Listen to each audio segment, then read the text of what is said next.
स्वागत है आप लोगों का एक बार फिर से मेरे चैनल किस्से कहानियां वायरल में। आइए सुनते हैं अकबर और बीरबल की एक मज़ेदार कहानी, बीरबल की स्वर्ग यात्रा। दरबार का नाई बीरबल से बहुत चिढ़ता था तथा रोजाना उनके खिलाफ षड्यंत्र रचता रहता था। एक दिन उसके दिमाग में एक विचार आया और जब अकबर उसको हजामत करने के लिए बुलवाया तो वह बोला, जहां पना आप जानते हैं कल रात मेरे स्वप्न में आपके पिताजी को देखा।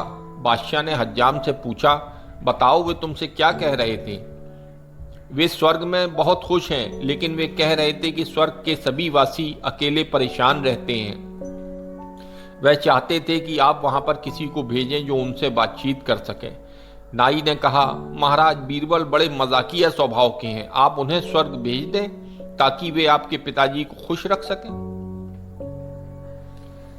बीरबल बादशाह के आदेश पर दरबार में पहुंचे तो अकबर ने कहा, बीरबल हम जानते हैं कि तुम मेरे लिए कोई भी कुर्बानी दे सकते हो। बीरबल ने कहा, जी जापना सच है, तो हम चाहते हैं कि तुम स्वर्ग में जाकर मेरे पिताजी का साथ दो, क्योंकि वहां पर उनसे बातचीत करने वाला कोई नहीं है। बीरबल ने कहा, ठीक है महाराज, लेकिन मुझे तैयारी के लिए कुछ समय दीजिए। बादशाह फूले नहीं समाये और बोले, ठीक है, तुम मेरे लिए इतना बड़ा बलिदान दे रहे हो तो मैं तुम्हें 1 सप्ताह का समय देता हूं। बीरबल घर पहुंचा और उसके बाद वो उस स्थान पर पहुंचा जहां उसने कब्र के लिए एक गड्ढा खोदा, लेकिन साथ ही उसके नीचे उसने एक सुरंग खुदवाई जो उसके घर के अंदर खुलती थी। 1 सप्ताह बाद बीरबल दरबार में पहुंचे। जहां पना हमारे रिवाजों के अनुसार मैं चाहता हूं मुझे मेरे घर के नजदीक ही जलाया जाए और मैं जीवित ही चिता पर जलना चाहता हूं ताकि मैं आसानी से स्वर्ग तक पहुंच सकूं।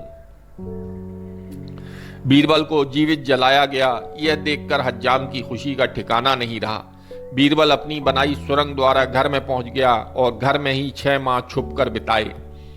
इतने समय में उनके बाल दाढ़ी बहुत ज्यादा बढ़ गए तो वे दरबार में पहुंचे। बादशाह बीरबल को देखते ही चिल्लाए, तुम कहां से आए? स्वर्ग से जापना, स्वर्ग से। मैंने आपके पिताजी के साथ अच्छा समय बिताया, इसलिए उन्होंने मुझे धरती पर वापस आने की विशेष आज्ञा दी है। क्या उन्होंने तुम्हें अपने पुत्र के लिए कोई संदेश भी भेजा है? बादशाह ने पूछा। जी, केवल एक जापना। क्या आप मेरी बढ़ी हुई दाढ़ी व बाल देख रहे हैं? स्वर्ग में हज्जाम नहीं है, हज्जामों की कमी है। आपके पिताजी ने अपने लिए एक हज्जाम को वहां भेजने को कहा है। यह सुनते ही हज्जाम की हवा सरक गई। उसने जल्दी से बीरबल के पैर पकड़ लिए और ये देखकर बादशाह सलामत भी सारा माजरा समझ गए कि कैसे हज्जाम ने बेवकूफ बनाकर अपनी बातों में फुसलाकर बीरबल के खिलाफ ये षड्यंत्र रचा था। और बादशाह सलामत भी बीरबल की तारीफ किए बिना नहीं रह सके। तो ये थी अकबर और बीरबल की एक मजेदार कहानी। उम्मीद करता हूं दोस्तों आपको ये कहानी पसंद आई होगी।